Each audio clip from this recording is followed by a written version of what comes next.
Thanks for joining us for this Wednesday night digital update. We are live right now on all of our digital platforms and our social media pages. As always, thanks for joining us and trusting us to deliver you the news.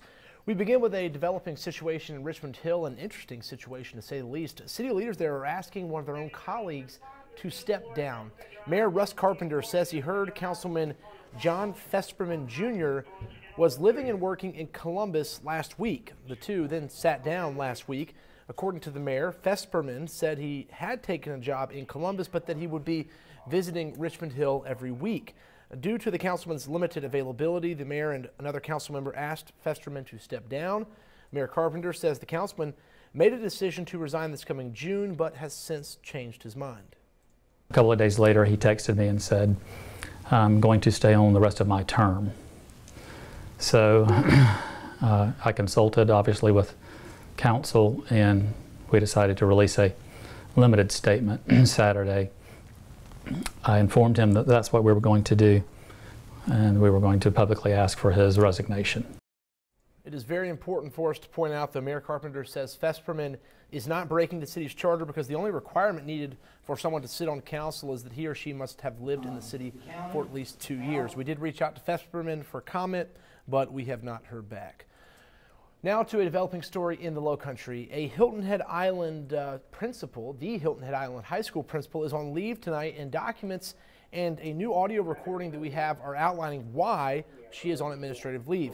Amanda Onan is on leave because the district is reinvestigating accusations that she had an improper relationship with a Beaufort County deputy named DeJuan Holmes. This all first came up back in 2016. The district cleared her then, saying there was no evidence of wrongdoing. Holmes resigned in 2016 then as well. He agreed to an internal investigation last year with the sheriff's office to possibly get his job back. Holmes admits in that internal investigation interview to engaging in sexual activity with Onan while he was on duty and inside the Hilton Head Island High School during that interview. Take a listen to part of his recording. In reference to your relationship and her, according to the private investigator, he has video of the two of you in a sexual relationship inside the school. Did you ever engage in anything like that inside the school? Yes.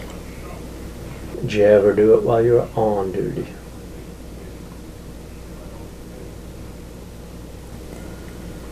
Yes. Now, this testimony is causing the school district to look back into it. That's why this all came back up. Our Amanda LeBreau followed up on the latest in the school investigation and how some students there are reacting. We also did reach out to Mrs. Onan and to return to see if either of them had any comment. We did not receive a call back from that voicemail. Of course, you can read this full story on wtoc.com. It is very, very in-depth, that story online, and you can get some more details. You'll also hear from those students, many of whom are supporting Mrs. Onan. All right, another update for you, this one in Beaufort County as well. A boil water advisory remains in effect for the city of Beaufort following a water main break yesterday. That boil water advisory was issued after a contractor hit a line at the intersection of Carteret and Craven Streets, causing water pressure to drop. The Beaufort Jasper Water and Sewer Authority says samples were taken after the line was repaired and results are expected back soon. The advisory will be lifted as soon as it's confirmed the water is safe. Until then, everyone in the city of Beaufort is urged to boil their water before using it or for drinking, cooking, or dishwashing. Meanwhile, in Rankin, and in fact, just now into our newsroom, I'm being told that boil water advisory in Beaufort has been lifted. So good news there. In Beaufort, the city of Beaufort, you no longer need to boil your water. Those tests did come back here within the last little bit, and that boil water advisory has been lifted. Now, one that hasn't been lifted in Rankin, a little bit farther south here. This notice was posted on Twitter today from the city of Rankin. This notice affects the Easttown Park residential and commercial areas, as well as the Silverwood commercial areas and Silverwood Place senior housing. That's because of a water line break. If you don't know, you should boil your water for at least a minute after reaching a rolling boil. Of course, as an alternative, you can just drink bottled water and use bottled water until this advisory has been lifted. Like the Beaufort one, we'll of course pass that along to you as soon as we get it. But if you're just now joining us, the boil water advisory in Beaufort has been lifted. All right, that about does it here for our 8 o'clock digital update. Tonight on the news at 11, Meredith Parker was at a party tonight for Brian Kemp and some of his supporters at the Savannah Trade and Convention Center.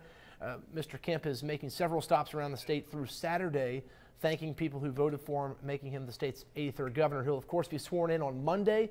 I also sat down with him today to discuss some things he plans to do in his first year in office, as well as how he plans to get over some of that bipartisan divide that we saw in the 2018 governor election. Of course, we talked about a lot more stuff. You can catch all of that Monday night on The News at 6 as we cover Mr. Kemp's inauguration at 2 o'clock in Atlanta. We'll also have coverage for you regarding the first day of the legislative session that kicks off on Monday morning. Dow Candy will have that coverage. All right, once again, you can hear from Mr. Kemp tonight on The News at 11. Meredith Parker, will have that story.